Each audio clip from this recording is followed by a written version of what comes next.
नमस्कार। Case diary के इस एपिसोड में आपका स्वागत है और मैं हूं आपके साथ प्रदीप आजाद। और आज के इस एपिसोड में क्राइम के उस किरदार की कहानी से आपको रूबरू कराएंगे जो फिल्म अभिनेता संजय दत्त यानी संजू बाबा से बेहद प्रभावित था। दरअसल ये बाबा शब्द उसे बेहद पसंद होता था और इसीलिए उसने अपना नाम रख लिया हाशिम बाबा। जी हाँ, आज की कहानी का ये वो किरदार है जो चाहता तो संजू बाबा को था और जो संजय दत्त के अंदाज में ही रहता था, लेकिन उसकी चाहत रही कि वो दाऊद इब्राहिम जैसा बने और पूरी दुनिया उसके नाम से खौफ खाए।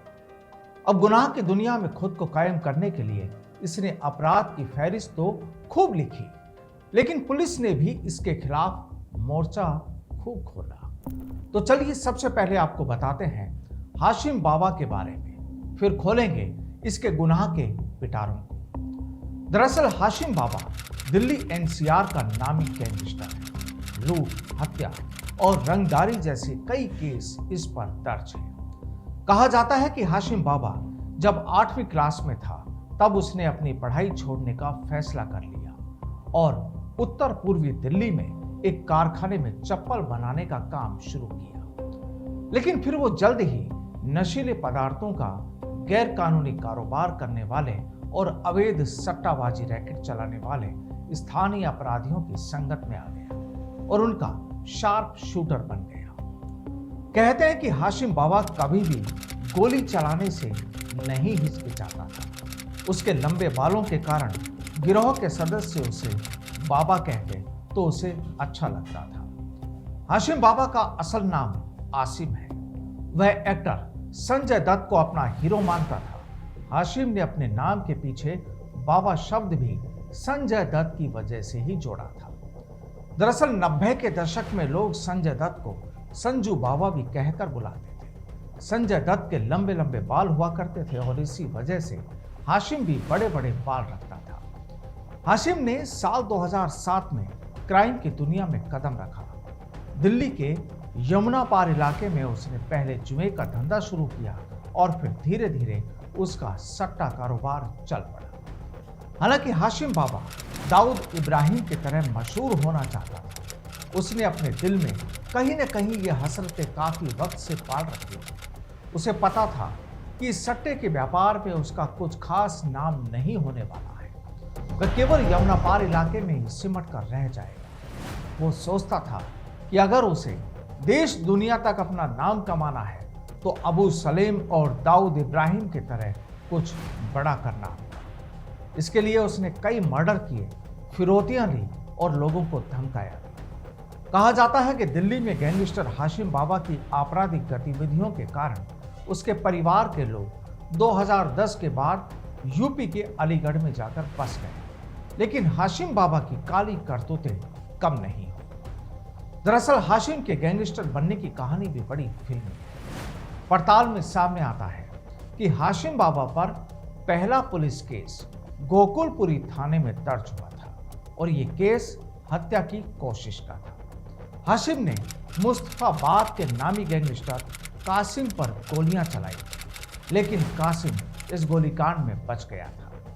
लेकिन कहते हैं कि बदमाशों की गैंग को आपस में भी एक दूसरे से हमेशा खतरा बना रहता है और यही वजह थी कि हाशिम जानता था कि अब उस पर कासिम की तरफ से काउंटर अटैक होगा और इसके लिए उसे किसी गैंग की पनाह लेनी होगी ताकि वे महफूज रह सके। जिसके बाद हाशिम ने यमुना पार के बड़े गैंगस्टर अब्दुल नासिर की गैंग को ज्वाइन कर लिया और उसके साथ काम करने लगा। धीरे धीरे वक्त गुजरता गया और अब्दुल नासिर और हाशिम बाबा के बीच नजदीकियां बढ़ती गई। हाशिम नासिर का खास बन गया। चूंकि वह पहले से जुए के धंधे में था तो वो नासिर के सट्टे का पूरा नेटवर्क संभालने लगा। उसकी कमाई भी काफी बढ़ गई। नासिर के इशारे पर हाशिम ताबड़तोड़ वारदातों को अंजाम भी देने लगा। हाशिम का मुख्य काम कारोबारियों को धमकाना, उनसे फिरौती वसूलना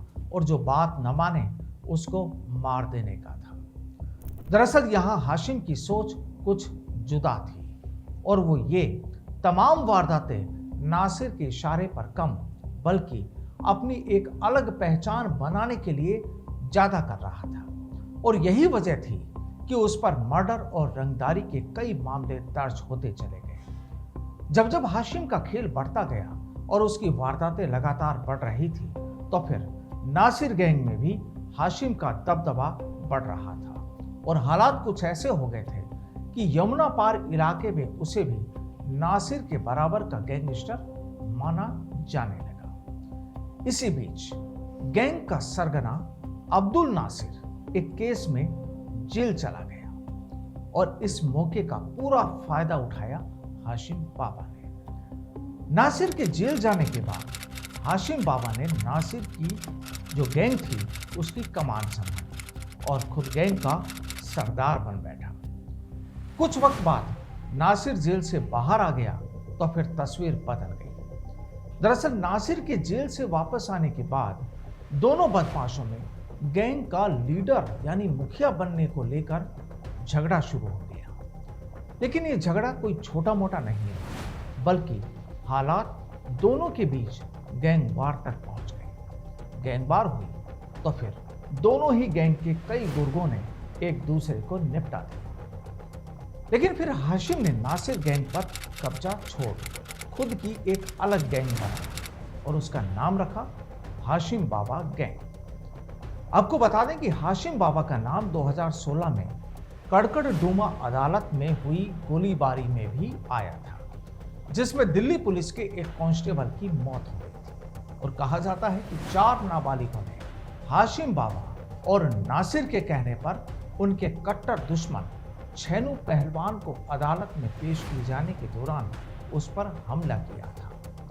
बताया जाता है कि हाशिम बाबा जानबूझकर अपने गिरोह में नाबालिगों को आपराधिक गतिविधियों के लिए रखता था, ताकि जघन्य अपराधों में शामिल होने के बावजूद उन्हें आसानी से जमानत मिल जाती थी। आपको याद होगा कि पिछले साल दिल्ली का जीटीबी अस्पताल गोलियों की तड़तड़ाहट से गूंज उठा था।